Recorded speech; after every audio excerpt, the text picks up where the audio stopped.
Hey guys, welcome back to my channel. Sorry it's taken so long to post a video. Happy 2020. January was mad for me, but we're back into the swing of things now, and yeah, I'm starting to take new bookings. Over Christmas, I posted this photo. It received great feedback. I've had a couple of people asking me how I actually did it. So really this video is just going to talk you through how I'd edit it. There are other ways and there's probably better ways. So if you do know better ways to do them, please do let me know if it's going to speed up my workflow. But yeah, this is the way I do it, and I hope it's of help to people. So we're going to jump into Photoshop. I've got my background layer there. I'm going to duplicate that. From here, we are going to click onto the pen tool. And as you can see up at the top, I've got it set to shape. My fill is on transparent. My stroke is on white. And the thickness of PX is on 15, but obviously if you want to change that to whatever size you want, that is completely up to you. But for me, 15 is going to work. So we've got that all set up. We're going to draw a triangle or whatever shape you want. I'm going to work with triangles on this one.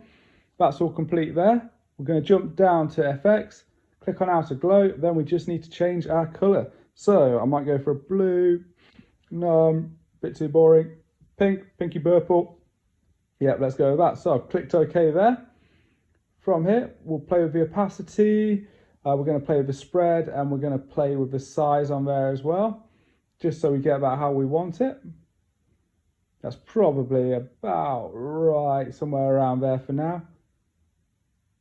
Cool, perfect. Okay, once we've done that, inner glow. Same kind of color.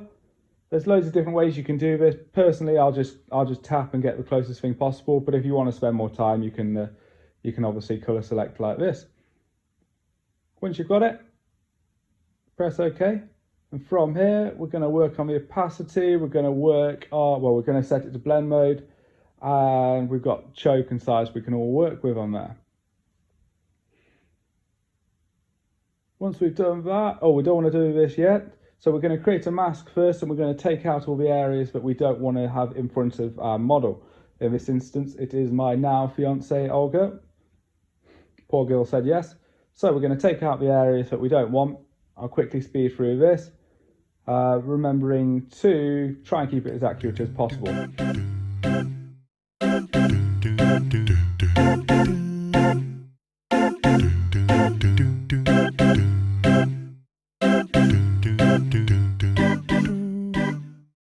Okay then, so I'm happy with that. Once we've done that, we're going to right click on the mask or that layer, and we're going to convert it to a smart object. So that is now all locked.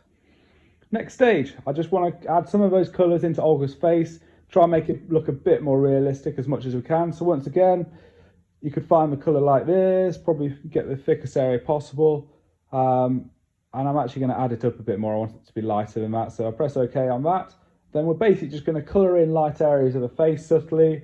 We don't want too much, so I'll have a quick play with this. Oh, that is too much. We'll turn the opacities down. We'll just make it as soft as possible so it's subtle. And I'm really just looking for the lighter areas here. In this video, I have made it a bit darker than what I usually would, but I just kind of want to show you the areas that I'd look to kind of highlight as I'm doing these edits. So we'll just paint through there. Any kind of light surfaces. There's not too many here. A bit in the hat and maybe not as much. Drop that down a little bit more. Okay, I'll fire through this so you can quickly.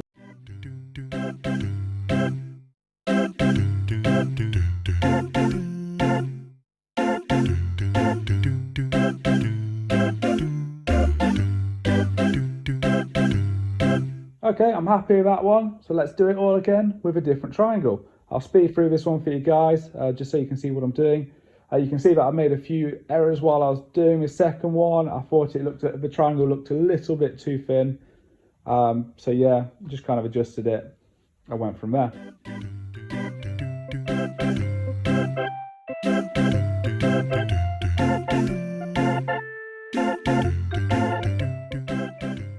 Okay then guys, so from here, I'm just going to show you a different technique for kind of giving a bit of a glow from a neon onto the surrounding areas. I'm going to do this super quickly, but we'll go through it step by step. So we are going to get the paint. Well, we're first going to select the color. I'm going to select similar color, then kind of make it a bit brighter. We're going to get the brush tool and we're going to crank that all the way up. And we'll harden this down a little bit. Need to go up a bit further. Perfect. The opacity is a bit too high there, so I'm just going to turn that down a fair bit. We'll go from there. So I'm just going to paint all that area in, which might be affected by those neon lights. We'll turn it down a little bit just to make it a little bit more subtle. Okay, that's about fair there. We will create a mask for that layer. And on that mask, I'm just going to kind of take out where the shoes are, because I feel like that neon light is going to, it's not really going to hit the feet too much because the bag's in the way. So we'll turn that down, but we've only turned the opacity down about halfway, because I do still want a bit of colour there. I don't want the shoes to kind of pop out and be the main feature of the photo. So I'll quickly go through the feet.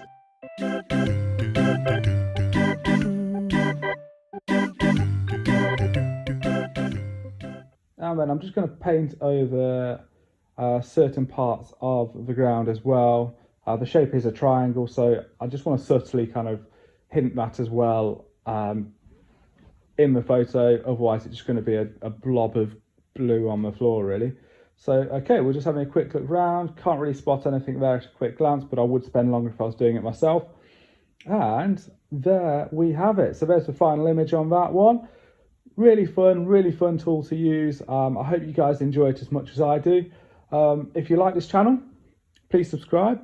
If you don't, that's okay. If you've got a better way of doing it, please do let me know, because I'm always open to suggestions as well. But that is it from me this time. I'll see you again soon. Follow me on my Instagram, really. That's the only one I properly go on these days. That's at AndyTapPhoto. And yeah, I'd love to see all your works and your attempts, guys. So until next time, goodbye.